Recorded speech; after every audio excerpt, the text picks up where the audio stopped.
Nous revoilà donc pour ce cours d'hébreu avancé. Nous sommes le 18 décembre 2024, 17 heures, pour la dernière séance de la semaine, je crois. Hein, cette semaine, ça y est, et de l'année même. Ah oui, effectivement, de l'année. Pas du semestre, mais de l'année.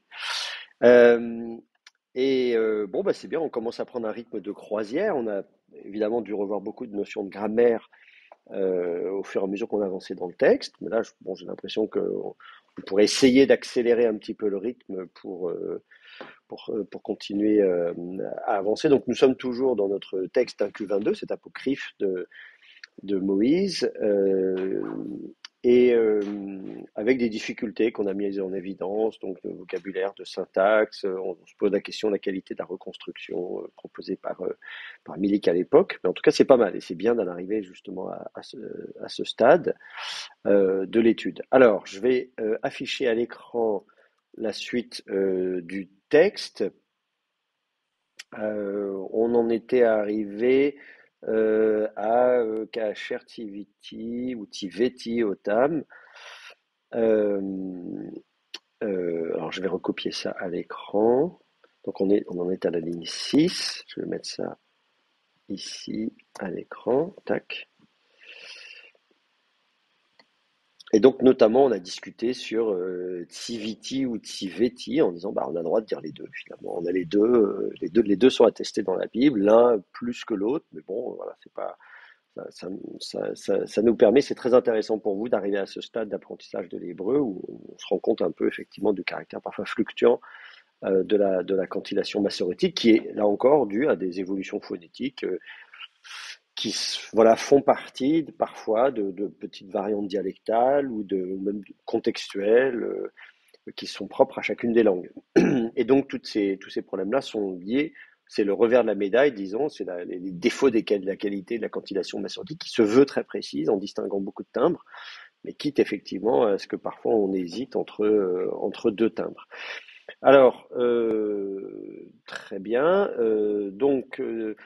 On en était là. Donc, Ashertiviti Otam Hema Uvnehem. Puis on en était arrivé là, je crois. Je crois pas qu'on est allé plus loin que ça. Donc il faut continuer.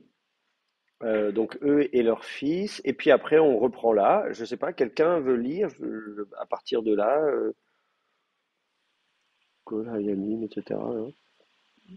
Ne vous battez pas. Bon, allez-y, honneur aux dames. À partir de Kol, Oui, Kol, Omaïm, Asher, Ema, Raïm, Al, Adama. très bien. On va déjà vocaliser ça. Alors, Kol avec un Dagesh, Dagesh, oui. Olé. Roem. Mhm. Ensuite, Pata, Patar, Dagesh dans le Yod, Dagesh, Pata, Iré, Ratet, Pata, Ratef Patar, Segol, Ségol, Séré, Séré, Lem, Dagesh, Dagesh, Kametz. Kametz.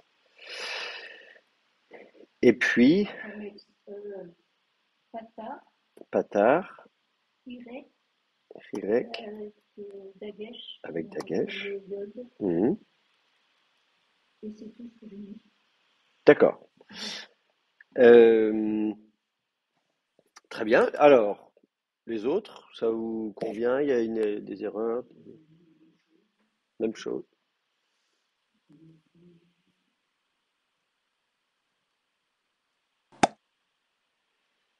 Alors, oui, alors Lucie, il faut ouvrir votre micro dans ces cas-là parce que Ouais, moi, ok, j'ai pas toujours l'œil sur la fenêtre. Alors, oui. qu'est-ce que vous en pensez? Non, moi, c'était juste sur la fin, Raïm.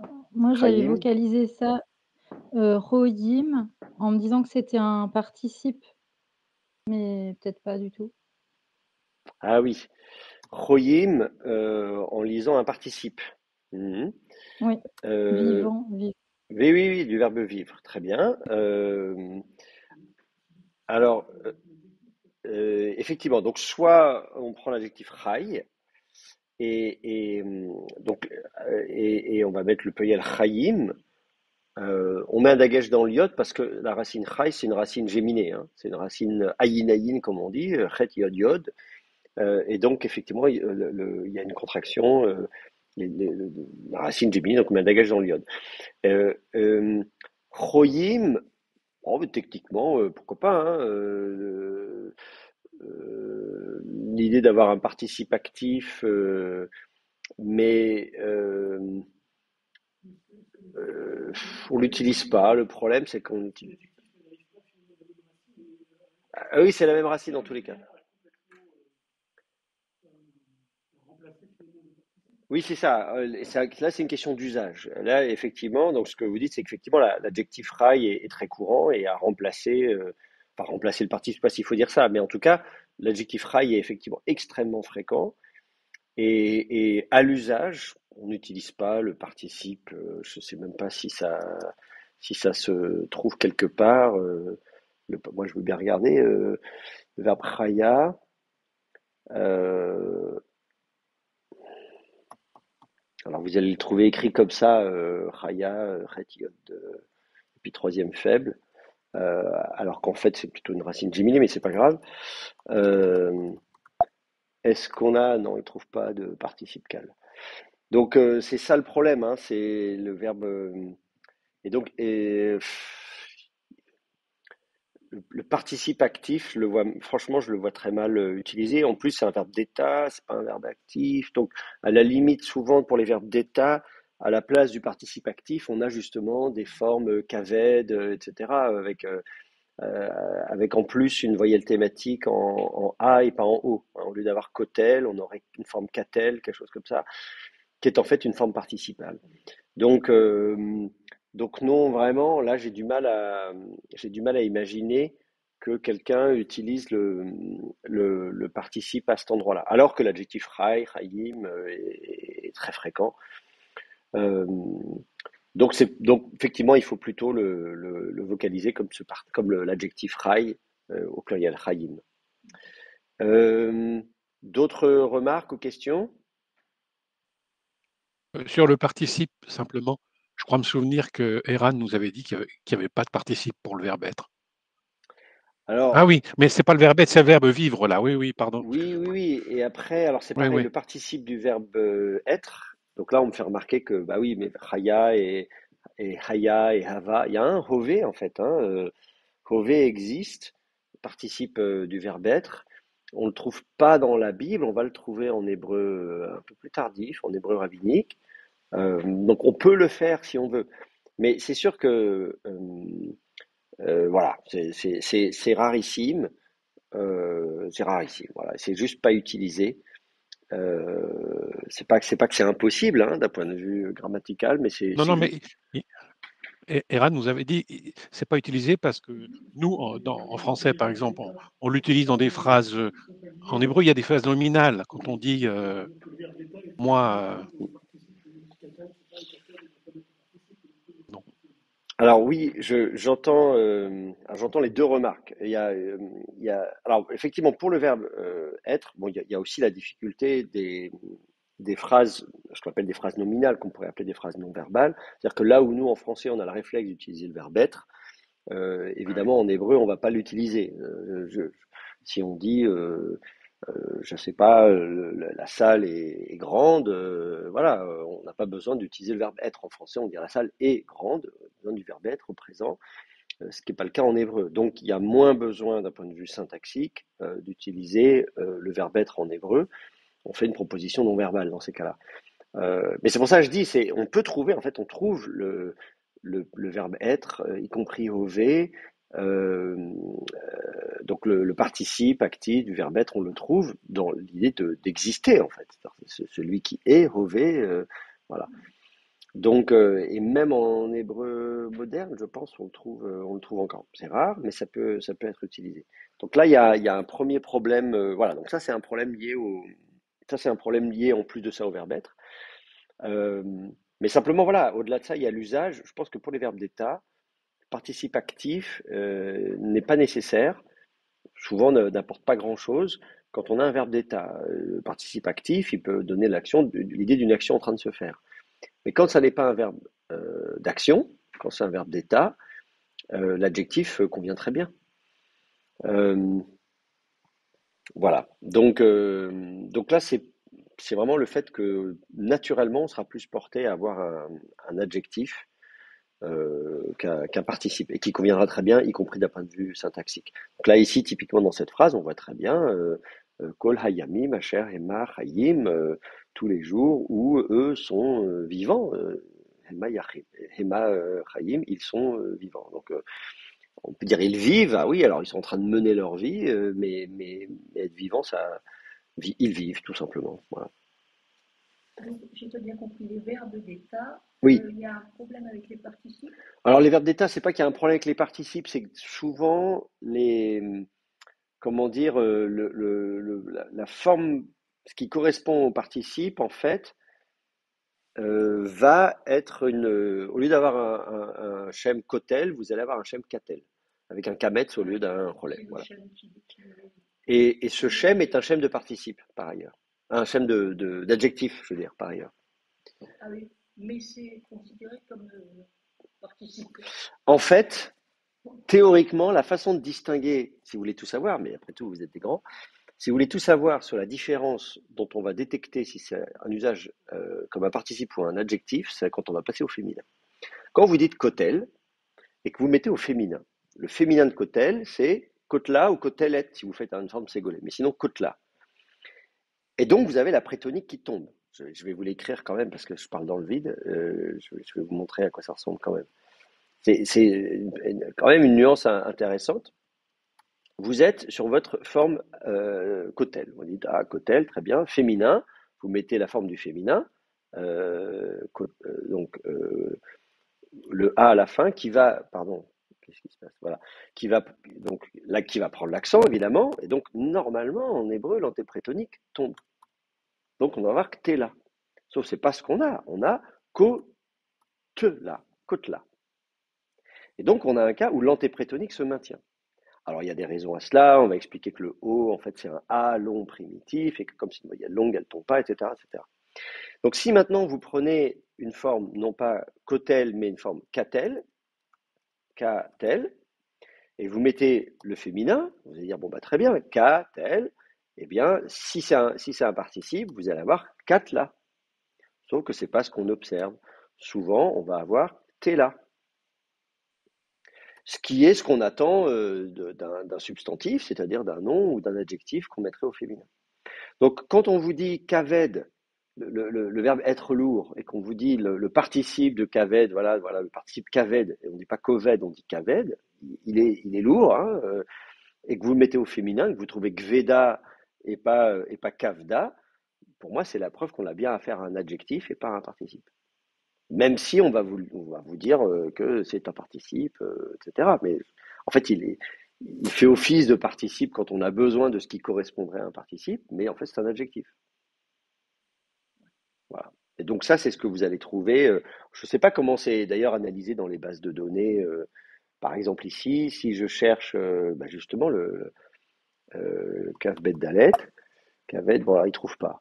Peut-être parce que justement, dans l'analyse qui a été faite, parce que tout ça c'est des bases de données, vous imaginez que c'est des choix, hein, de dire moi j'analyse ça dans tel verset, comme tel truc. Mais du coup, ça veut dire que quand vous allez trouver Kaved, probablement que ça a été analysé ici, Kaved 1. J'imagine que dans cette base de données, ça a été analysé comme un adjectif. Voilà.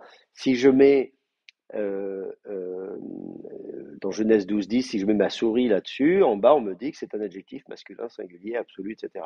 Donc, dans des cas où on a dit que kaved était un participe, parce que vous n'avez pas koved et que dans des verbes d'état, vous allez avoir la forme donc katel au lieu de kotel pour le participe. Est-ce que vraiment c'est un participe? Je ne suis pas sûr. Moi, je pense plutôt que c'est un adjectif. Voilà. Mais bon, après, c'est pareil, hein, c'est des catégories grammaticales que nous mettons. C'est des problèmes que nous posons aujourd'hui. Je pense que si on avait posé la question à 3000 ans à quelqu'un en disant, mais alors là, pour toi, c'est un participe actif ou bien est-ce que c'est un adjectif, machin. Je suis pas sûr qu'ils auraient compris le sens de notre question. Voilà. Donc voilà, tout ça pour dire que ici, Chaim, il faut vraisemblablement l'analyser comme un adjectif et plutôt que. Ah oui, en hébreu moderne, en plus, évidemment, on parle de présent, évidemment. Le participe actif est utilisé pour faire le temps présent. Ça, c'est encore une autre. Oui, oui, les catégories grammaticales changent. Là, en hébreu moderne, c'est aussi une évolution, mais qu'on observe déjà en hébreu rabbinique, cela dit. Hein. C'est pas nouveau, peut-être sous influence de l'araméen, où on introduit une temporalité. Bon, alors moi, j'avais quand même une petite remarque là sur la vocalisation. Il y a un petit truc qui m'a chagriné quand même, et personne n'a remarqué apparemment. Je sais pas si. Peut-être Hayamim, non? Oui, Hayamim, absolument. Qu'est-ce qu'il y a qui va pas? Moi, j'avais mis Kamat sous le He et Kamat sous le Yod. Alors, on me propose de mettre un kametz sous le he et un kametz sous le yod, c'est ça? Et on garde le dagesh ou pas dans le yod? Non. Non, et on garde pas le dagesh. Non. Voilà, donc on propose ça sinon comme vocalisation pour hayamim. Alors, ça vous plaît pas? Non, c'est pas mieux?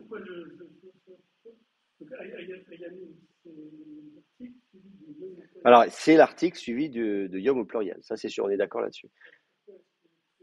Alors, pourquoi est-ce qu'on mettrait un kametz sous le he?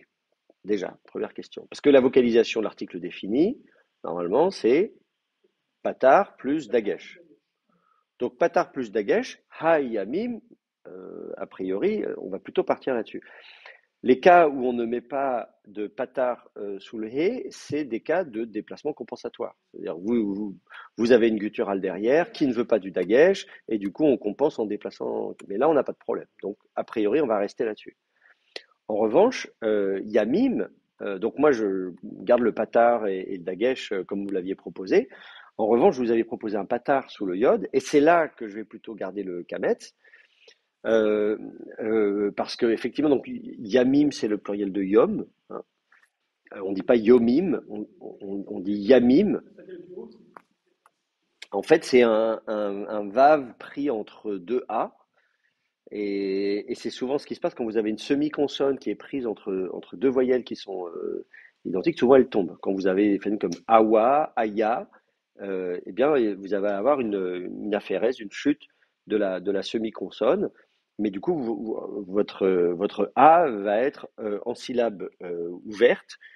Et donc un A, et en plus il est long dans le cas présent, mais là c'est pas trop la longueur qui nous intéresse, c'est pas la longueur de la voyelle qui nous intéresse, c'est surtout le fait qu'il est en syllabe ouverte. Et donc un A en syllabe ouverte s'écrit kametz.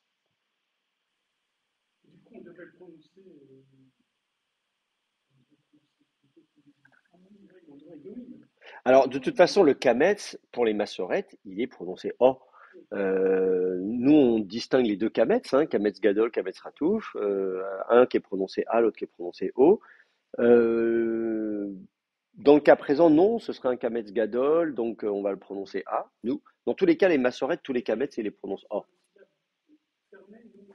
Mais non, là, il est en syllabe ouverte. C'est ya, mim. Donc non, on va le prononcer comme un kametz gadol, c'est-à-dire on va le prononcer A. Oui, et du kametz ratouf. Oui. Alors non, c'est pas artificiel, figurez-vous. C'est juste que c'est des traditions de prononciation différentes, concurrentes de celles des massorettes, mais qui se sont maintenues. C'est ça un peu toute l'incohérence, enfin l'incohérence, on va dire la richesse des différentes traditions de prononciation, puisqu'en fait, pour les massorettes, les massorettes ne manquent pas d'imagination. Donc si pour les massorettes, il y avait deux voyelles qui se prononçaient différemment, vous imaginez bien qu'ils auraient pris deux timbres, enfin, ils auraient pris deux signes différents. Pour le kametz, il y a un trait et un point en dessous, hein, c'est comme ça. Chez nous, il ressemble à un petit T, mais en fait, si vous regardez les manuscrits massorétiques, c'est vraiment un trait et un point en dessous. Et le point est devenu une goutte d'eau, mais dans les premiers manuscrits massorétiques, c'est vraiment un trait et un point. On aurait pu mettre un trait et deux points, ou deux traits et un point, ou je ne sais quoi. Enfin bref, les massorettes, des combinaisons possibles de traits et de points, on sait en faire. Donc clairement, ou un trait avec un point au-dessus, un point en dessous. Moi, j'en sais rien. Moi, j'ai plein d'idées pour les massorètes. S'ils cherchent des signes supplémentaires de vocalisation. Donc, je crois tout à fait les massorètes capables de distinguer deux timbres, surtout si c'est deux timbres comme un A et un O qui sont quand même très différents. Donc, pour moi, c'est assez évident que pour les massorètes, le kamet, il y en a qu'un seul et qu'il se prononce O, une sorte de, voilà, entre le A et le O, O ou un peu ouvert comme ça. Mais en parallèle, il y avait d'autres traditions de prononciation, et notamment des traditions de prononciation qui ont pas fait ces déplacements de timbre. C'est-à-dire là où c'était un A, c'est resté un A, donc comme un patard, prononcé A, avec ce déplacement vers le O, en disant ah non, chez nous on fait pas ça. C'est comme en France, dans le nord et le sud, les O, pauvre gars, etc. Bon, bah non, il y a un gars ou un gars. Bon, voilà. Bon. Donc ça, c'est des questions régionales, c'est des questions de tradition de prononciation.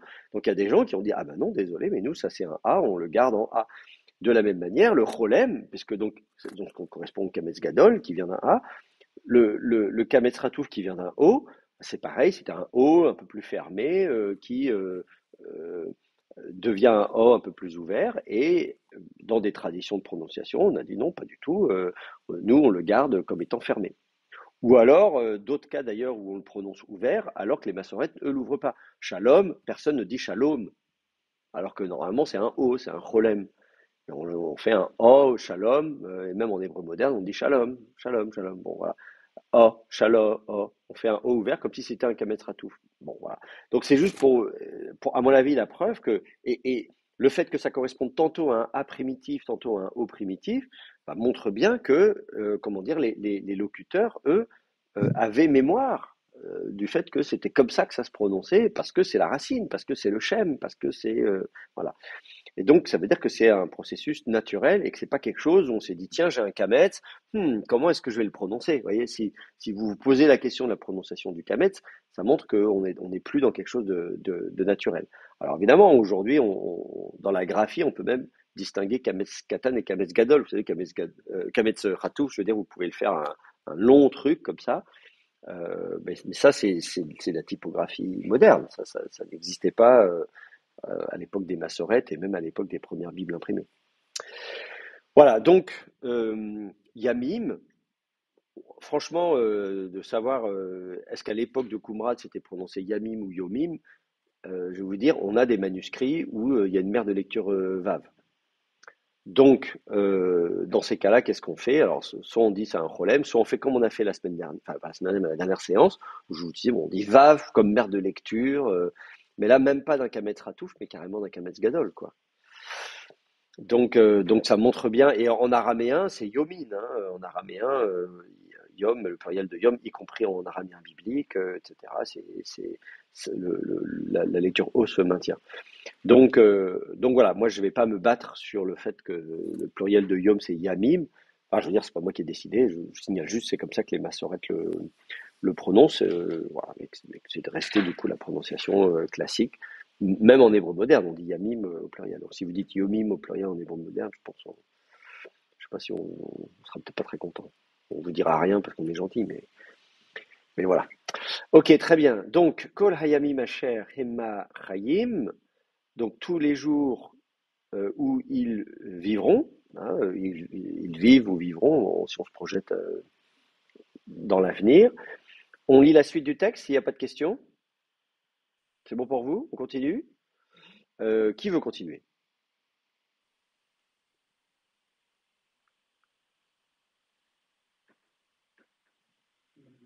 Allez-y, je vous écoute.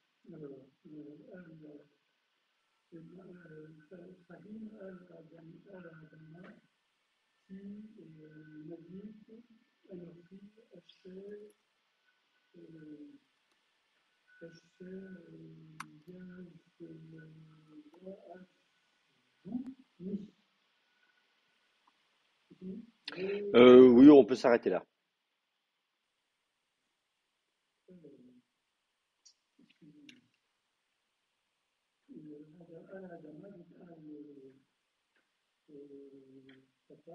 Pata.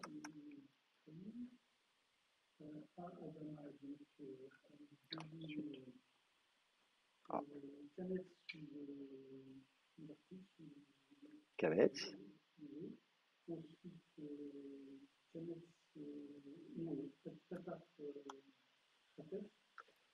Khataf Patar, d'accord.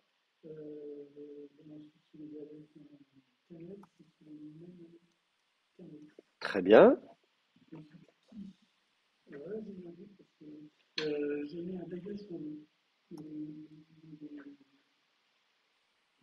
Dagesh.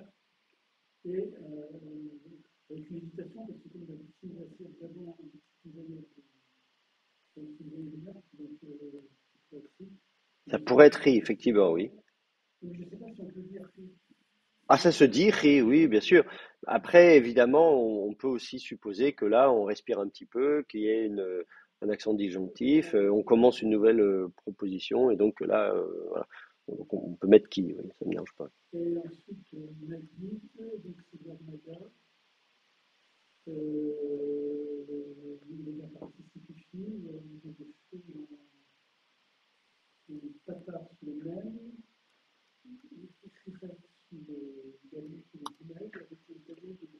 Voilà, d'accord. Patar, Dagesh, Gimel, dans le Gimel, et Chirek, Magid,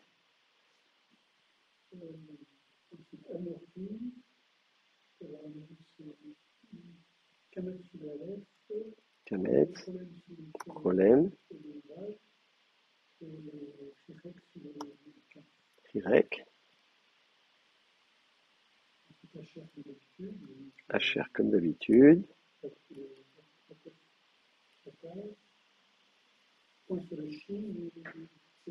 Mhm.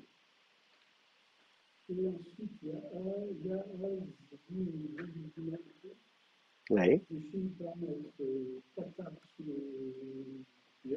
oui, Patar, Patar, Shva,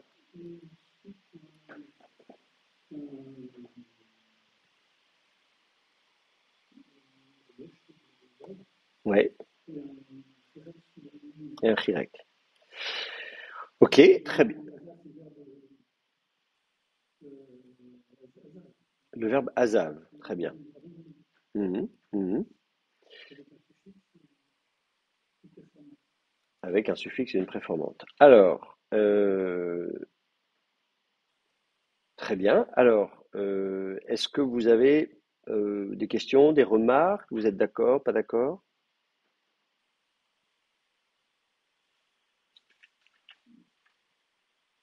Non, tout le monde est content à distance aussi. Je pose la question là. Est-ce que ça... Moi, j'ai mis pareil, en tout cas. Pareil. Bon, très bien. Alors, on regarde ça. Al-Hadama, oui, bah oui, sur le sol. Euh, euh, Pas de difficulté, si ce n'est qu'effectivement, le hé, on va avoir un déplacement compensatoire, on va mettre un kametz. Qui, alors effectivement, la question qui était posée, est-ce qu'on met un dagesh ou pas? Oui, probablement qu'on peut imaginer que dans la vocalisation, dans la cantillation bassorétique, on mettrait un accent disjonctif, puisque voilà, on va commencer une nouvelle proposition. Ensuite, Magid, donc vous disiez c'est le verbe nagad, hein, avec le noun, donc effectivement, ce qui explique le dagesh dans le guimel. Donc, il faudrait imaginer une forme mangid, en fait, hein, ça devrait être quelque chose comme ça. Mactil, donc vous avez proposé un participe ifil, hein, si j'ai bien entendu, c'est ça, participe ifil, donc effectivement, mactil, mangid, maggid, en assimilant. Alors, cela dit, comment dire, le ifil ici, il est facile à deviner, puisque quand on a compris la racine nagad, on sait que c'est une racine qui est utilisée au fil de façon courante. Donc ça, là, c'est une question de vocabulaire. Donc ça, il faut que si vous connaissez si vous connaissez suffisamment votre vocabulaire biblique, vous savez que le verbe nagad est utilisé régulièrement au fil dans la Bible. Je ne sais pas si on le trouve d'ailleurs, peut-être au participe nagad. Je vais regarder si on le trouve. Non, apparemment pas. Les dictionnaires. Je suis en train de regarder là si on le trouvait, mais on peut toujours regarder ce qu'en disent les dictionnaires. Mais vous voyez effectivement, donc je regarde Keller Baumgartner, Nagad, bon bah voilà, tout de suite on est au fil. Donc c'est un verbe évidemment très courant dans la Bible, hein, on va expliquer quelque chose, on va informer quelqu'un, on fait un rapport, je vous informe que, je vous annonce que, etc., etc. Donc c'est un verbe qui est quand même assez courant. Et donc, on est habitué à le trouver où il file. Je regarde chez Klein, c'est pareil. Vous voyez, il est surtout où il file tout de suite. On va certainement le trouver à des formes passives, au fal, itpal et compagnie. Mais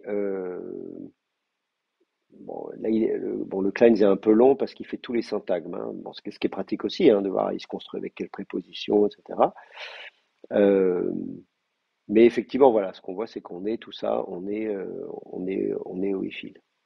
Et puis on a un peu de Hofal, vous voyez, de temps en temps. Voilà.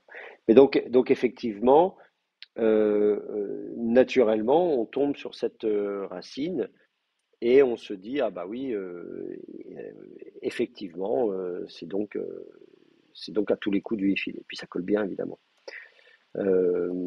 Voilà. Donc, le participe. Le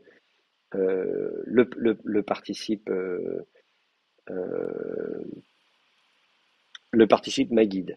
Donc qui Magid car annonçant, hein, déclarant Anochi, moi. Donc car moi je vous déclare. Euh, euh, et là il y a un HR derrière. Je vous déclare que. Alors ce qui est un peu surprenant au niveau syntaxique parce que on Ouais, aurait parce pu. que c'est un relatif normalement, Oui, le HR, voilà. cher en hébreu. Euh, voilà, c'est ça. Est-ce que c'est un aramaïsme, ça, par exemple? Alors non, non, non, Non? non, c'est pas un aramaïsme parce que on n'aurait pas plus ça en araméen qu'en hébreu. Non, je suis un peu surpris Ah, et j'avais cru, le peu que je sais d'araméen, on a vu avec Iran dans des textes, et il y a quand c'est chez, ça peut être aussi bien relatif que conjonction de subordine, que complétive, que le que ou le pronom relatif. alors Donc, le chez je crois que c'est chez, hein, il me semble. Hein. en araméen non, chez c'est en hébreu. Le relateur chez on le trouve Ah non, en oui, oui, enfin, le alors relateur, enfin, en il y a hébreu, je sais di plus le relateur en araméen c'est di ou zi. vous dites, oui. Ouais. Selon vous êtes en araméen plutôt au nord, plutôt au sud, en araméen d'Égypte, ce sera zi, etc. C'est une interdente à la base, hein, the. Euh, euh, euh, mais non, enfin, donc voilà, donc c'est pas, comment dire, voilà, c'est pas, non, c'est pas un aramaïsme. Là, je me pose la question de Ok. la qualité de la reconstruction par Milik. Hein. Vous voyez, c'est encore le problème de dire est-ce que là on a bien lu, est-ce que c'est bien ça la syntaxe, etc. Parce qu'effectivement, HR et qui, c'est pas la même chose. Qui introduit une complétive. Qui, je vous déclare que. Voilà, quel est l'objet de ce que je vous déclare? C'est voilà, c'est une complétive. Et donc que, mais avec des nuances qui peuvent être causales. Je dis ça parce que ou lorsque, etc., etc. Voilà. Donc que, parce que, lorsque, qui. Euh, euh, alors que HR, effectivement, est un relateur. Et donc HR va permettre d'introduire quand là où on attendrait un nom, mais qu'en fait ça ne tient pas en un nom et qu'on doit faire une périphrase ou quelque chose comme ça, eh bien on l'introduit par HR. Euh, donc, si on dit je vous déclare une chose, voilà, une nouvelle, et cette nouvelle c'est que, etc., etc., etc., là on peut utiliser HR. Voilà, donc là on dit je vous déclare que ils m'abandonneront, hein, parce que c'est leur basav après, vous l'avez dit, voilà, je vous déclare qu'ils me laisseront, qu'ils me délaisseront, etc. Bon. Là on a plutôt l'impression d'introduire une complétive. Je vous déclare ce que, en ce que, bon, voilà, le HR est pas extraordinaire. Bon, alors écoutez, comment l'expliquer? Soit on peut imaginer que c'est une évolution linguistique et qu'on a une époque où on va davantage utiliser HR que qui. On peut aussi imaginer que ce soit une volonté archaïsante, c'est-à-dire de quelqu'un qui écrit à une époque où on utilise moins HR. C'est vrai que le HR va avoir tendance à disparaître en hébreu. Il va être suppléé par chez, qui existe, hein, qui est quand même ancien, on le trouve hein, dans la Bible hébraïque, chez comme relateur. Euh, il existe, on l'a en phénicien, en moabite, enfin bref, voilà. Bon. sous des formes un peu plus longues, esh, le relateur va être esh en phénicien, etc. Enfin bref. Mais donc, le HR, cette forme longue de ce relateur qui dérive probablement d'une grammaticalisation d'un terme qui veut dire le lieu. Je ne sais pas si vous savez ça, mais bon, c'est Asar, Asara, et qui devait désigner le lieu, et donc qui a fait l'objet d'une grammaticalisation pour être utilisé comme particule. Mais bon, peu importe. En tout cas, le HR va avoir tendance à disparaître et à être suppléé par chez. Mais on peut imaginer que quelqu'un qui cherche à écrire dans un style, dans un bon hébreu euh, biblique, puisque là, c'est Dieu, c'est Moïse, c'est tout ça, on est sur le mont Sinaï. Donc on peut imaginer que quelqu'un qui dit, tiens, moi je vais faire dire un discours à Dieu de Moïse de machin, je vais mettre du HR partout, et que là, peut-être qu'effectivement, il est utilisé HR, là on attendrait plutôt qui.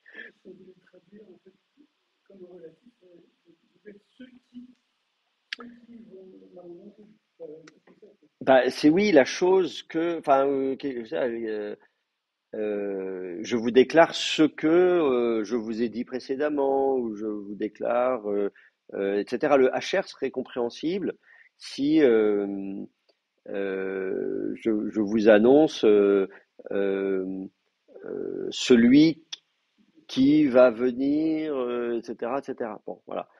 Euh, Ouais, mais avec la suite, ça fait pas tellement sens, hein. Ben non, Ça c'est ça le fait. problème. Et effectivement, là, en l'occurrence, on n'a pas de pronom résomptif derrière, hein. Et dans ces cas-là, on attend un pronom résomptif, Euh, c'est-à-dire un pronom qui se renvoie à HR, ou plutôt auquel HR renvoie comme relateur. Et là, on n'en a pas non plus. Donc c'est pour ça que je vous dis, après, on reste prudent parce qu'il y a beaucoup de choses entrecrochées. Donc, tout ça, c'est peut-être aussi un problème de reconstruction du texte. C'est peut-être un problème de reconstruction du texte par Milik. Voyez, après, moi, voilà, il faudrait reprendre.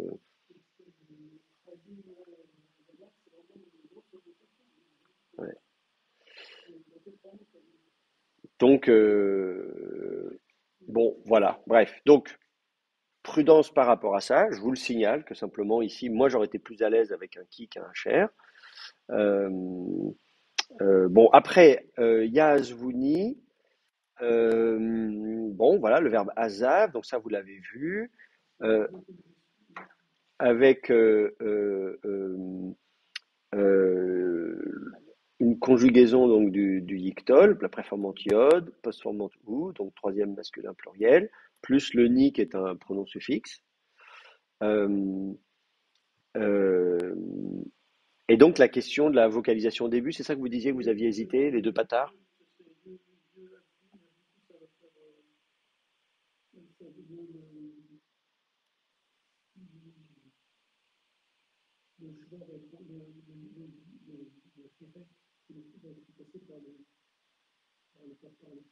Oui, oui, alors effectivement, on est les deux, le fait qu'on ait deux patards ici, c'est dû au fait que normalement on attendrait, si vous aviez Katal, on aurait Yiktelu, hein. Vous auriez Yezevu, quelque chose comme ça. Et donc, effectivement, on va pas avoir deux chevaux. Enfin, si, c'est possible en théorie d'avoir deux chevaux ici qui se suivent parce que le premier serait quiescent et le deuxième voisé. Mais sauf que là, en l'occurrence, un cheval quiescent sous un haillé, n'en même pas trop. Donc forcément, on va le colorer. Et donc, on se retrouve avec deux chevaux mobiles. Et ça pose problème. Et donc, ça fait qu'on va mettre un patard. Et on va mettre aussi un patard sous l'iode par contamination. Euh, bon, voilà. Donc effectivement, on va avoir quelque chose comme Yazvuni.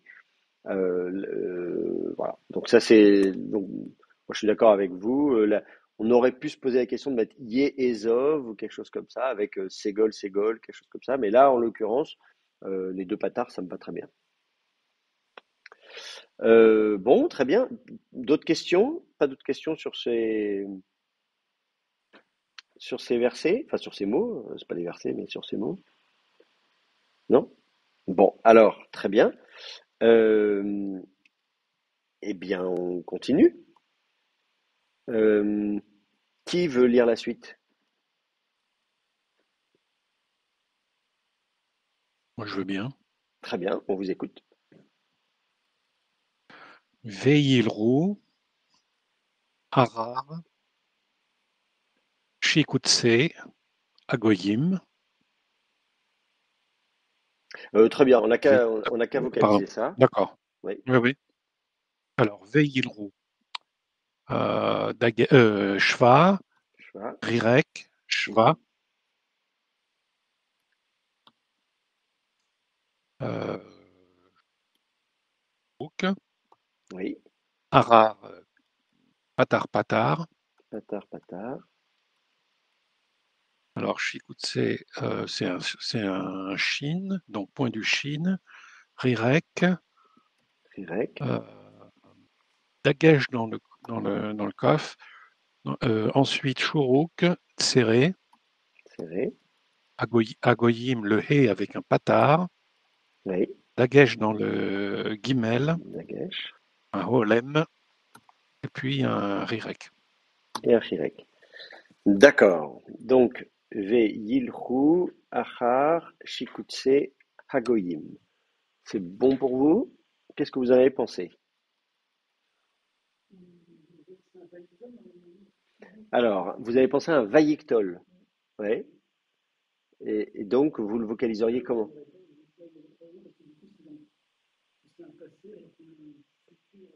Ce sera un passé alors qu'on a un futur. Ouais.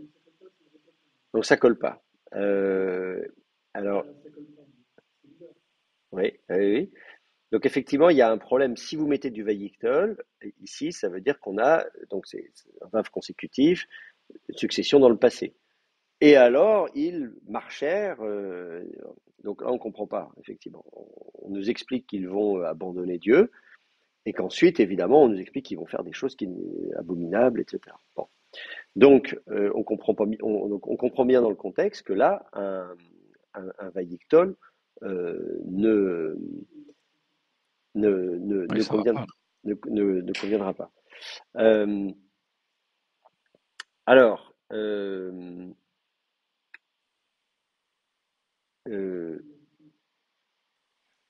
là, on se dit, bon, alors qu'est-ce qu'on préférait avoir comme conjugaison? Vous disiez un vécatal.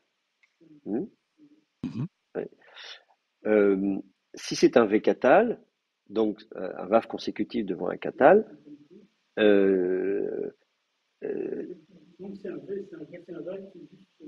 qu'est-ce qu'on aurait si c'était un vécatal? Il n'y aurait pas le iode, Ah oui, il n'y aurait pas l'iode, ouais, ouais, effectivement. Ouais. Mhm. on aurait quoi alors? Hein? Halchou, Bah, voilà. oui, un He, oui. Ouais, ouais. Si vous avez le verbe halar, effectivement, au troisième personne du singulier, halchou, d'accord? Katlou, halchou, avec un vav devant. Ce qu'on a dit, c'est que pour les vaves consécutifs devant des catales, on ne change rien, la vocalisation ne change pas. L'accent peut éventuellement descendre sur la dernière syllabe si ce n'était pas le cas, mais dans le cas de halchou, il est de toute façon sur la dernière syllabe, il ne peut pas descendre davantage. Bon. Donc concrètement, si vous avez vehalchu, alors on a un vécatal. C'est-à-dire, voilà, ils m'abandonneront, puis ils iront, etc., etc. Donc ça, c'est tout à fait possible. On est entre crochets, donc à la limite, vous pourriez dire, bah moi je suis désolé, mais je trouve que là, voilà, c'est pas une bonne idée d'avoir restitué. Bon, voilà. Alors, admettons que euh, qu'on garde ce qui a été proposé par- et à ce moment-là, c'est un vav simple, effectivement, devant un yictol. Très bien, donc donc on n'a pas un va yictol, on a un v yictol. Ils m'abandonneront et ils iront, et voilà, mais sans vav consécutif. Et à ce Ouais, ouais. moment-là, euh, et à ce Yellow, moment, alors tout à l'heure vous proposiez donc de vocaliser avec un rirek, oui, peut-être un serré, non? alors plutôt un serré, voilà. Euh, Oui, parce que c'est LR, TLR, etc. Ouais. Parce que là, du coup, on se retrouve à l'inaccompli. Alors, il faut connaître le verbe halar. Il y a, Il se oui, c'est un conjugue verbe comme un compliqué péiote, quoi. parce qu'en fait, il se conjugue comme si c'était un péiode, effectivement. C'est-à-dire qu'il faut supposer, quand vous le conjuguez à l'inaccompli, que c'est comme si c'était le verbe yalar. D'ailleurs, dans les vieux dictionnaires, on indiquait les deux racines. Vous aviez un verbe halar mais qui n'est utilisé qu'à l'accompli, et un verbe yalar, de même sens, qui n'est utilisé qu'à l'inaccompli. Donc moi, je crois, dans les vieux Gaysen News, peut-être BDB d'ailleurs encore, parce que BDB, c'est une traduction anglaise du Gaysen News. Si on prend le BDB, ici, donc c'est vieux, hein, c'est de l'époque de Sander et Trenel, etc. Je me demande s'il n'a pas un verbe yalar. Alors, si quand même, yeler, voire halar. Non, bon, quand même, ils avaient quand même, je ne sais plus dans quel dictionnaire j'ai vu, où on nous introduisait comme ça deux verbes, un verbe halar et un verbe yalar. Euh, voilà. Donc, heureusement, à un moment donné, il y a quand même des gens intelligents qui se sont dit, non mais attendez, ça ne peut pas être une coïncidence qu'on ait en fait deux verbes de même sens qui sont presque pareils, avec l'un qui soit uniquement à l'accompli et l'autre à l'inaccompli. Donc effectivement, c'est particulier comme terme, et que leur Baumgartner, non, ils n'ont même pas d'entrée Yalar qui renvoie à Halar. Eux, ils considèrent qu'il faut avoir un minimum de connaissances d'hébreu et que, vous savez. Alors, voilà, et donc ce phénomène d'évolution du verbe, c'est rare, hein, comment dire, où vous avez le hé qui devient un iode d'une certaine manière, hein, qui se considère comme un iode, c'est pas, comment dire, si absurde que ça, parce qu'effectivement, tous les verbes, il y a des permutations de racines faibles, concrètement. C'est-à-dire que à partir du moment où vous avez une racine qui a une forme donnée, va perdre une de ses radicales, et vous retrouvez qu'avec deux consonnes, à un moment donné, on va avoir des confusions avec d'autres racines trilitères, mais qui pourraient se retrouver aussi avec les deux mêmes consonnes. Donc typiquement, si vous avez des verbes géminés, tout à l'heure on parlait du verbe chaya, chayai, vous avez chet, yod, yod, verbe géminé, ayin, ayin, ou bien un verbe troisième faible. Dans tous les cas, vous vous retrouvez avec un chet et un yod. Donc vous avez deux consonnes, chet, yod, et on se dit mince, où est la troisième? Donc est-ce que c'est un verbe chaya, un verbe chayai, c'est-à-dire un verbe géminé? Est-ce que c'est un verbe concave, rouille, quelque chose comme ça? Un verbe à première radicale faible, yachai, hachai, nachai, avec un verbe pénoun, etc. Donc ça, vous allez avoir régulièrement ce genre de difficultés. Et à ce moment-là, on va être tenté, quand on va devoir construire d'autres formes, d'aller chercher des conjugaisons qui viennent d'ailleurs. Et en hébreu, les confusions les plus fréquentes, c'est entre les verbes concaves et les verbes géminés. Koum et savav. Hein. Est-ce que c'est souv ou savav? Et là, Yassov, Yassov, bon, Yassav, entre Yakoum, Yakom, Yassov, Yassouv, bon, voilà. Finalement, on ne sait plus très bien, est-ce que c'est un verbe géminé ou un verbe concave. Donc là, des permutations comme ça, là, vous en avez beaucoup. Également avec les troisièmes faibles. C'est vrai qu'assez souvent, on va inventer comme ça un verbe avec une troisième faible, un verbe sava, un verbe kama. Donc ça va se retrouver assez fréquemment. Là, le phénomène est quand même rare, hein, de dire on va permuter une première radicale hé avec une première radicale iode. Ça, c'est beaucoup plus rare. Mais là encore, comment dire, les phénomènes les plus rares se produisent avec les verbes les plus fréquents. Plus un verbe est utilisé, plus un verbe va être sujet à modification, parce qu'il a été beaucoup, beaucoup utilisé, donc il s'est beaucoup usé, donc il a eu l'occasion de passer à la moulinette, et donc de subir davantage de modifications, ce que fait des photocopies, de photocopies, de photocopies, voilà, à un moment donné, votre verbe ne ressemble plus à rien, parce qu'il est beaucoup utilisé. Typiquement en français, le verbe être, c'est-à-dire de penser à un étranger qui apprend le français, je suis, tu es, il est, nous sommes, vous êtes, ils sont, ça n'a rien à voir. C'est impossible de prédire les formes du verbe être en français parce que c'est le verbe le plus fréquent et donc c'est un amalgame de plein de formes, de racines différentes, etc. Enfin bref. Donc effectivement, là où on a le plus de surprises en hébreu, c'est souvent avec les verbes les plus utilisés. Et évidemment, le verbe alar est un verbe qu'on a tout le temps. Donc, ici, ce qui s'est passé, c'est effectivement que, alors, comme je vous dis, il y a d'autres phénomènes. Moi, en araméen, on pourrait en parler aussi. Il y a des verbes aussi, des confusions entre les verbes période et les verbes pénoun. On va introduire un noun alors que c'est un verbe période à la base, etc. Donc, je pourrais dans d'autres langues sémitiques, vous avez aussi ce type de phénomène. Pour le verbe alar, on a le même phénomène de permutation.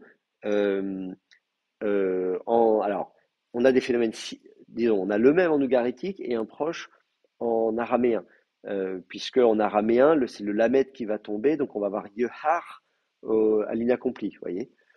Donc ça c'est un peu surprenant, ce qui a fait dire à certains qu'il y avait un verbe hour. Donc là, dans certains dictionnaires, on vous dit en araméen, je ne sais pas si c'est le cas du Keller Baumgartner, ou faut peut-être que je le mette en, ah oui, ça c'est de l'hébreu. Je ne sais pas si euh, il le met sous la forme har, je vérifie. Voilà, donc la racine hour, il se pose la question, est-ce que c'est un verbe type kum, et sim, etc., etc. Vous avez yehar, et puis en fait, il y a, là encore, c'est uniquement, vous avez uniquement l'inaccompli, alors qu'à l'accompli, vous avez le verbe halar qui est le même qu'en hébreu. Bon, bah là, c'est pareil, au lieu de faire deux verbes, un verbe har ou hur et un verbe halar, c'est évident que c'est le même verbe, mais le lamed, il est tombé. Et on a un autre cas en araméen, le verbe salak, yisak aussi, où le lamed tombe. Donc il y a une assimilation de la deuxième radicale lamed, un phénomène qu'on ne voit pas trop en hébreu, mais on le voit en araméen. Mais vous voyez, vous avez encore des dictionnaires, et donc, en tout cas, la tradition française a depuis longtemps dit que c'était les deux, et d'ailleurs, ils disent que les deux verbes doivent être traités ensemble, comme le verbe halar. Et donc voilà, il renvoie comme ça au dictionnaire des racines, enfin de nord-ouest sémitique, là, de Hofsteiser, et aussi Keller Baumgartner en allemand. Donc ça, c'est l'édition anglaise, mais qui diffère de l'allemand. Enfin bref, bon, voilà. Donc, tout ça pour dire que si je reviens maintenant à mon verbe halar, comme c'est un verbe très courant, on va avoir ce genre de phénomène, et on l'a aussi en ougaritique. Vous voyez, on vous signale qu'en ougaritique, vous avez aussi le verbe halar, et qu'à l'inaccompli, vous avez aussi la forme yeler. Donc, il faut considérer effectivement qu'on a affaire à un verbe comme si c'était un verbe période, et donc effectivement à l'inaccompli pour les verbes période, vous allez avoir une contraction de la diphtongue yai. Yaiktul, hein, parce que normalement c'est yaktul, donc vous avez yaitul, yetul, et donc ça vous donne la voyelle tséré, yelchou. Voilà, donc il faut se souvenir que c'est un tséré, mais là, voilà, si vous avez yashav, vous direz pareil, yeshev, yeshvu, etc. Et Ara, sous le Ret, c'est pas à tête fatale. Alors, sous le chet, ici, au lieu de mettre de chet, on me propose de mettre un chatef patar sous le chet, c'est ça? Ouais. Alors, non, là, ce serait embêtant parce qu'en plus, on est sur la syllabe accentuée, hein, c'est la dernière syllabe. Alors, vous pouvez soit le prendre comme, vous pouvez soit accentuer la dernière syllabe, et à ce moment-là, à la limite, vous pourriez faire tomber celle d'avant comme sur le HR, mais qui est plutôt une exception. La prétonique, en général, elle ne tombe pas. Soit vous pouvez carrément le prendre comme un ségolé, achar, et à ce moment-là, c'est la première voyelle qui est accentuée. La deuxième voyelle est une voyelle d'appui, comme dans Meller. Alors évidemment, dans Meller, vous mettez des ségoles, mais pensez à Nahar. Vous voyez le serviteur, le Nahar, où là, en fait, vous avez uniquement une seule vraie voyelle, qui est celle-ci. La deuxième, normalement, il n'y a pas de voyelle, hein, c'est Hachem Katl. Donc, Achn, et hop, on va mettre une petite voyelle d'appui, une anaptix, et on va mettre un petit patard, parce que sous l'influence du chet, évidemment, sous l'influence du chet, on va préférer le son A. Donc au lieu d'avoir meler, si vous avez une gutturale en deuxième position, on va pas dire ne'er, on va dire na'ar, et on va dire achar. Donc ça, après, tout va dépendre de comment vous allez, comment dire, accentuer le terme. Mais si vous regardez dans la Bible, achar, ah bah là, en plus, là, c'est pas le verbe, hein. Mais, alors, puis il y a acher, donc tout ça, c'est pas. Bon, attendez, il faudrait que je cherche. Euh, alors, est-ce qu'ils vont l'analyser comme une préposition? Je vais regarder comment ils vont le mettre. Non, alors attendez. Une préposition, c'est ça qu'il faut dire? Non, alors ils ne le considèrent pas comme ça, ou alors c'est moi qui ai mal. Si, on le trouve. Bon, voilà, vous avez acharé, alors elle peut être au pluriel évidemment. Il faudrait la trouver au singulier, mais là on n'a que des acharé. Oh, c'est quand même bizarre, on va quand même finir par la trouver. Peut-être regarder dans le dictionnaire directement, ce sera peut-être plus rapide pour voir. Euh,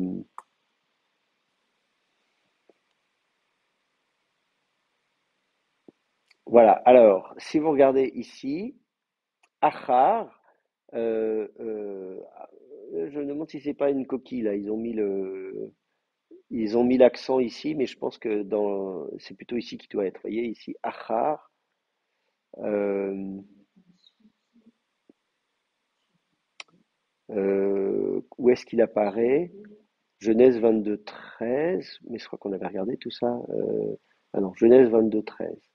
On va chercher un petit peu. Attendez, on va fermer tout ça pour y voir clair comme ça. C'est marrant parce on l'a pas. Alors ça veut dire qu'il faut il a été, ça veut dire que c'est dans la base de données, il n'est pas lu de la même manière. Attendez, je vais regarder juste comment. C'est ça qu'il faut lire. Alors, ah voilà. Non, non, c'est pas mieux.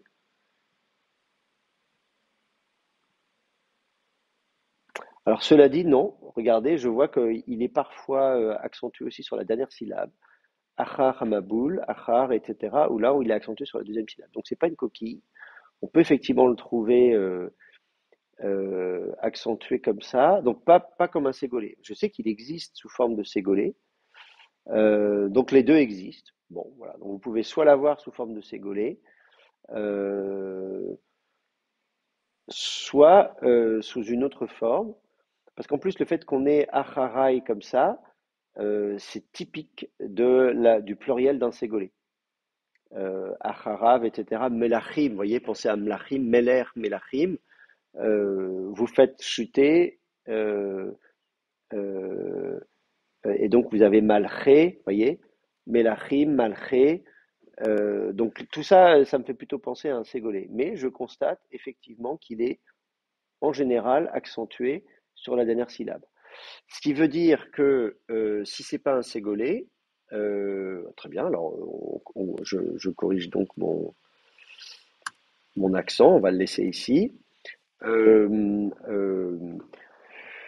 Si c'est pas un ségolé, la seule explication sur le fait qu'on ait un patar ici avant, parce que sinon on aurait un kametz en syllabe ouverte, hein, un A en syllabe ouverte s'écrit kametz. S'il est écrit patar, c'est qu'il est en syllabe fermée. Et donc ça veut dire que le chet est géminé en fait. Alors virtuellement, effectivement, on aimerait ce serait mieux si on avait un dagesh dedans, mais ça veut dire que le chet est géminé.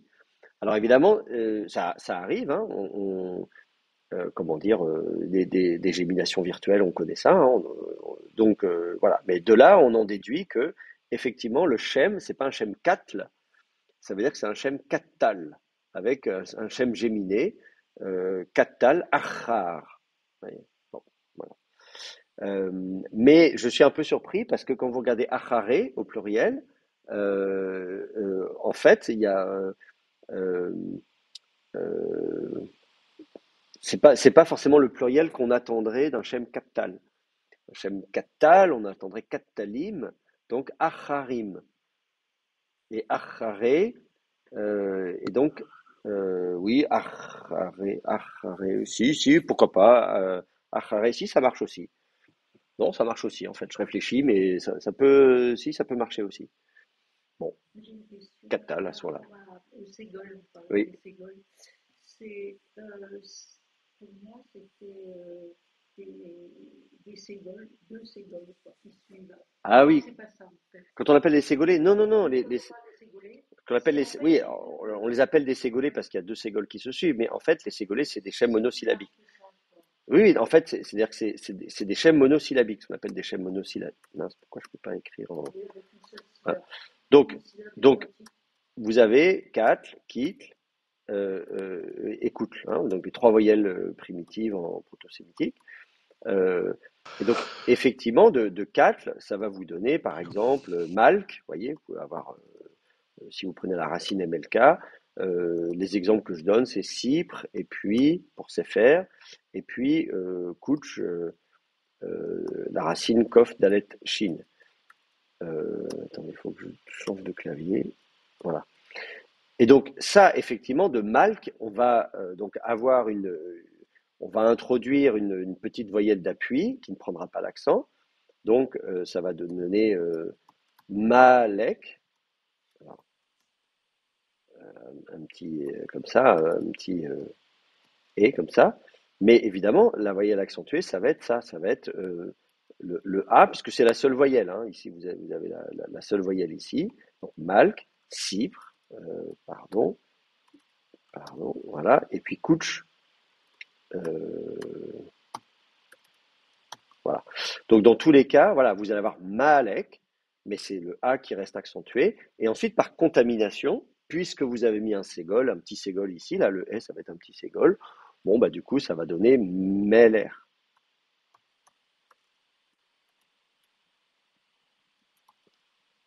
Vous voyez?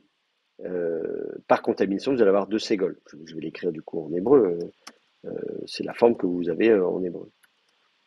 Cela dit, vous pouvez aussi avoir la forme Maler, en forme posale, par exemple, vous pouvez conserver le A. Et donc de Cypre, ça va vous donner, pareil, vous allez avoir une contamination, donc vous allez avoir Sefer. Alors là, ce sera un serré plutôt qu'un ségol, c'est un I primitif qui va sous l'influence du ségol. Donc quand on parle des ségolés, ce sont ceux pour lesquels on a inséré un ségol comme un aptix entre la deuxième et la troisième radicale. C'est ça qu'on appelle les ségolés. Insérer un ségol. C'est ça que ça veut dire. Les ségolés, c'est ceux pour lesquels on a inséré un ségol entre la deuxième et la troisième radicale, alors qu'il n'y a pas de voyelle normalement. Mais effectivement, la forme primitive, c'est Malk. Donc ça veut dire que si vous dites mon roi, vous ne dites pas Melechi, vous dites Malki. Vous retrouvez la forme primitive Malk. Si vous dites mon livre, vous dites Sifri. Vous voyez ce que je veux dire? Voilà. Et donc, en fait, les ségolés, ce sont les noms pour lesquels on a introduit un ségol entre la deuxième et la troisième radicale, comme un aptix, comme voyelle d'appui donc, mais qui n'est pas une vraie voyelle, qui n'est pas primitive, et qui va disparaître à la première occasion. Alors elle peut contaminer celle qui précède, c'est pour ça qu'on va dire Meller plutôt que Maler. Là encore, on peut trouver Maler, mais la plupart on aura Meller. Pareil, on va trouver Sefer au lieu de Sifer. Et ici, on va trouver Kodesh au lieu de Kudesh. Mais vous allez régulièrement retrouver, notamment si vous avez un pronom suffixe, etc. Bon. Et puis en plus, le schème du pluriel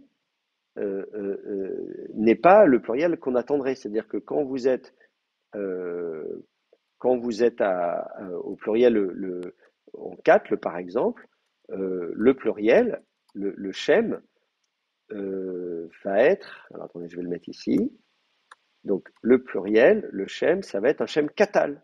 Vous repartez sur un schème catal, ce qui va, et non pas 4, là, donc vous changez de schème pour le pluriel, ce qui fait qu'au pluriel, vous allez avoir malakim, voilà, et qui va donner mlachim que vous avez en hébreu, vous connaissez en hébreu, c'est-à-dire avec l'antéprétonique qui tombe.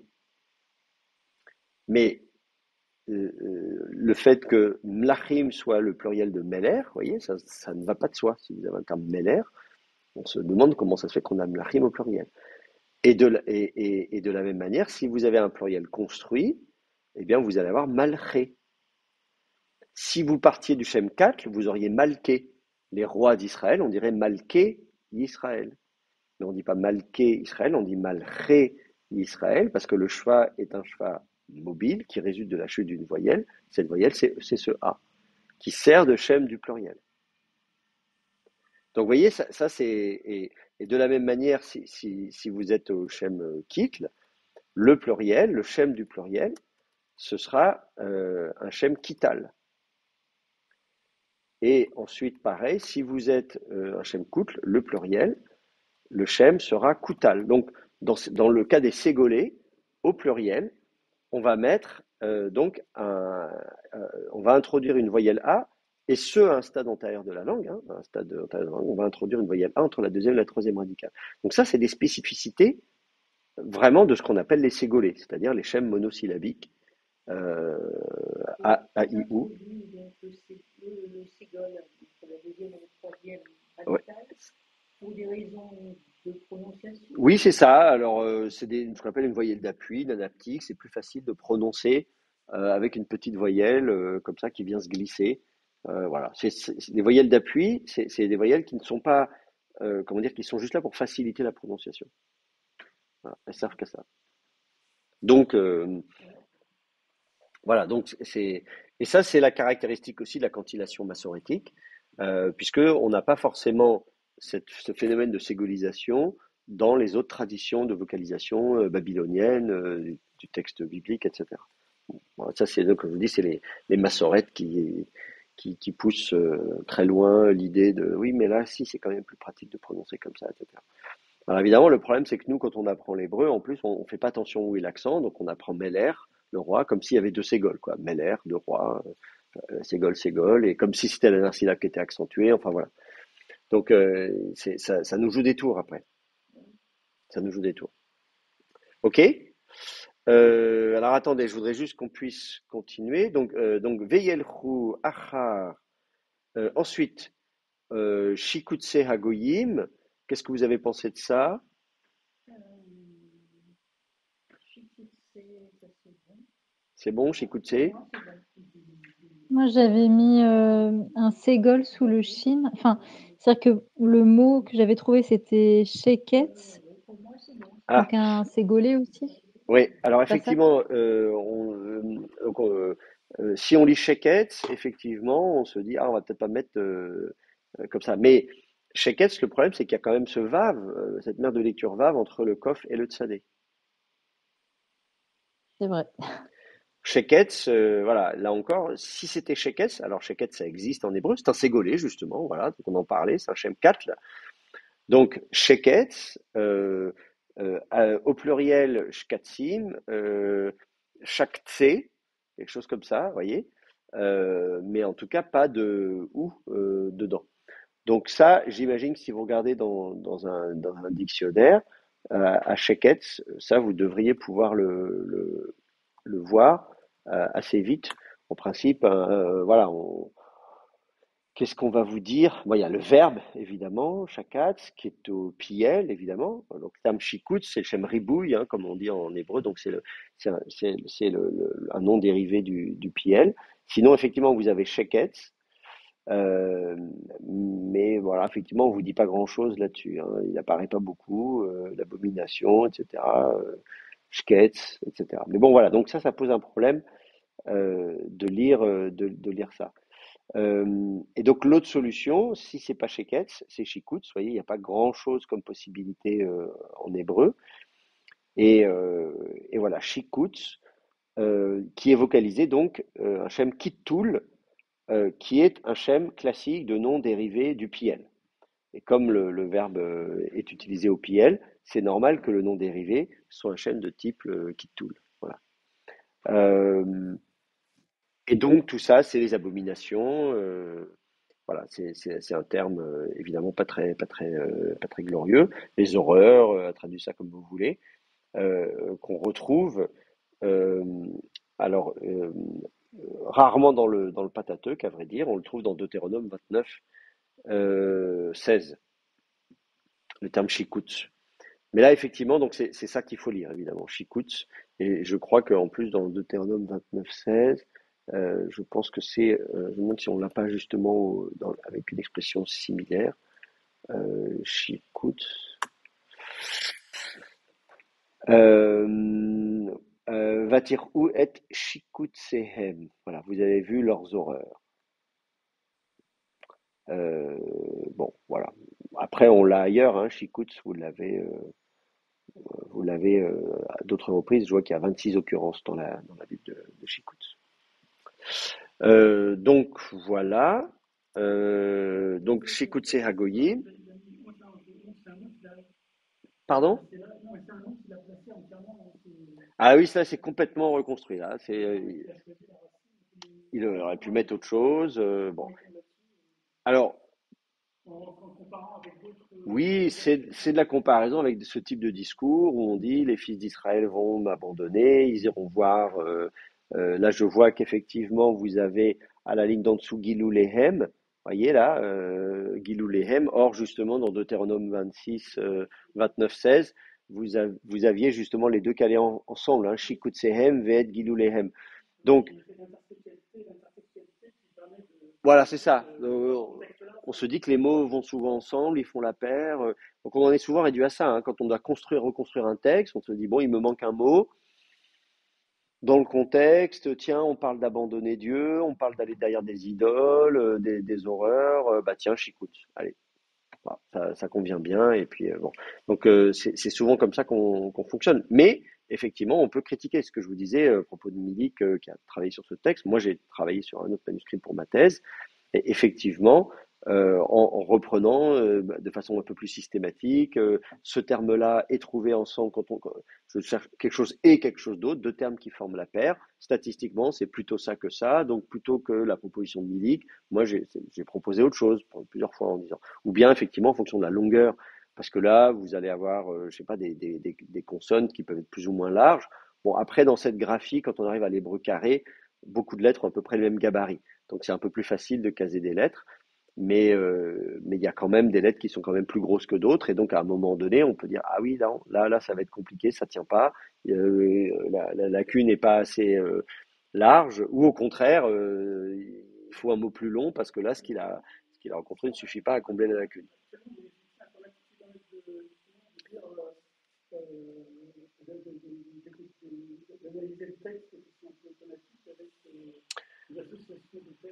Alors, des outils informatiques qui permettraient de faire des associations de termes, oui, ça existe pour des corpus qui sont vraiment très gros.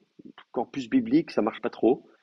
Mais oui, vous savez, l'intelligence artificielle, elle complète automatiquement vos mails, hein. Vous commencez une phrase, je sais pas si vous avez ça, vous commencez des SMS ou des comme ça, hop, vous n'avez pas commencé votre phrase, qu'on vous propose déjà de finir votre phrase à votre place en fonction de ce qui se dit, des formules d'usage.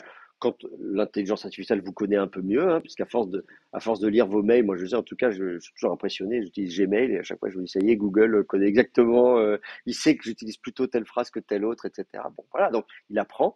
Donc ça, oui, on sait faire et anticiper, de dire, tiens, il dit ça, donc en général, quand on commence à dire ça, il y a ça qui arrive derrière. Pour le texte biblique, c'est pas forcément super pertinent parce qu'on n'a pas non plus un corpus énorme. Et en plus, bon, on peut assez vite vérifier avec des bases de données, justement, des occurrences. Voilà, quand on a 29 ou 30 occurrences, je sais pas, de Chikoutz ou de je ne sais quoi, enfin, je sais plus qu'on avait regardé, mais voilà, donc voilà, quand il s'agit de manier des mots qui n'apparaissent que quelques dizaines de fois dans la Bible, vous avez vite fait de parcourir les occurrences vous-même, vous voyez. Donc là, l'intelligence artificielle, vous ne pouvez pas gagner énormément de temps. De la même manière, pour ce qui est de l'écriture, d'arriver à estimer la taille prise par un texte, ça se fait maintenant, des reconstructions, en créant, alors le plus simple, c'est de créer une police de caractères qui reprend un scribe en particulier. Donc là, par exemple, moi vous savez tout ce que c'est qu'une police de caractères, hein. Vous écrivez en Times, en Arial, voilà, ça change la forme des lettres. Pour l'hébreu, c'est pareil. Là, moi, j'utilise SBL Hebrew, donc là, une police hébraïque fournie par. Mais voilà, je pourrais utiliser une autre police d'écriture. Donc, on crée des polices d'écriture qui imitent l'écriture d'un scribe en particulier. Et donc, ça permet, pour des très, très longs textes, sur 10 colonnes, de dire à la louche, voilà, si ce scribe devait copier des colonnes entières, ça nous évite de le faire à la main.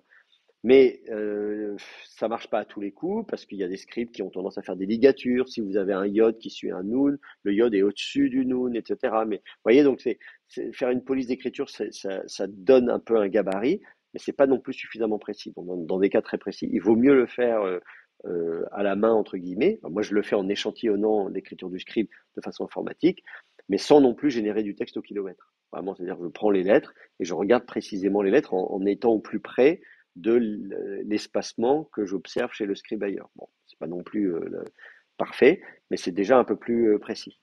Voilà. Ensuite, Hagoyim, pas de questions là-dessus? Non, c'est bon?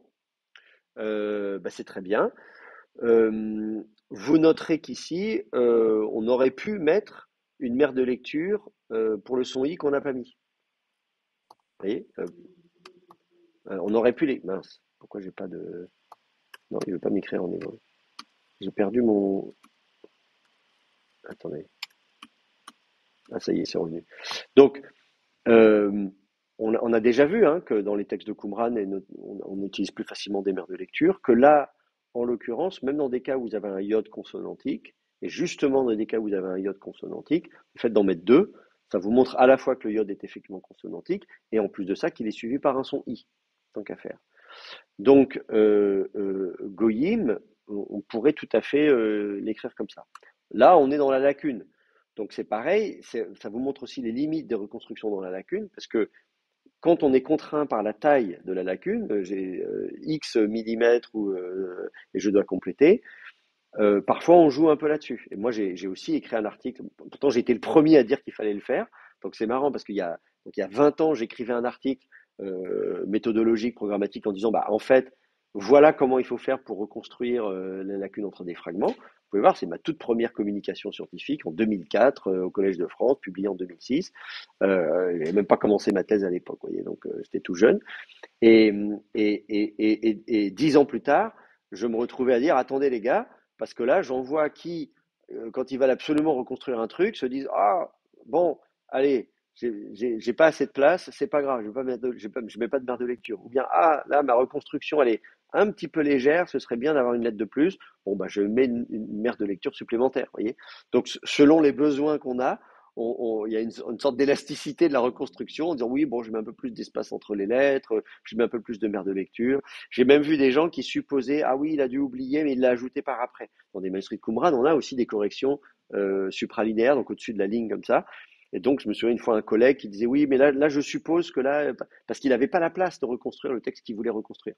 Et donc, je dis mais là, ça sert à rien de faire une reconstruction parce que tout le but de tester la reconstruction, c'est de voir si effectivement la lacune correspond au texte qu'on veut reconstruire.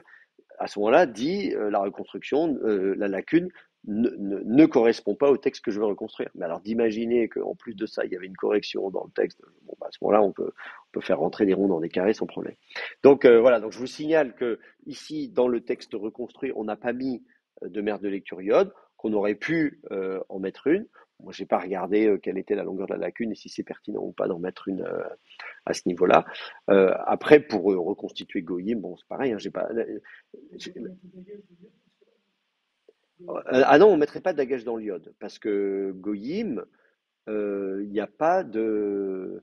Non, il n'y a pas de gémination du iode dans Goyim. La racine c'est Goy. euh, et c'est pas une racine géminée, c'est pas Gaiaï, vous voyez ce que je veux dire. Donc sinon on aurait Goyim effectivement, on aurait plutôt Gouyim d'ailleurs, on aurait un kibbutz plutôt qu'un O, parce qu'un voilà, un O primitif en syllabe fermée prétonique s'écrit ou en général. Non, non, là on a Goy, Goyim, simplement ce que je disais c'est d'avoir une mère de lecture iode pour le Rirek, c'est tout. Ok, 27, c'est déjà l'heure de se quitter.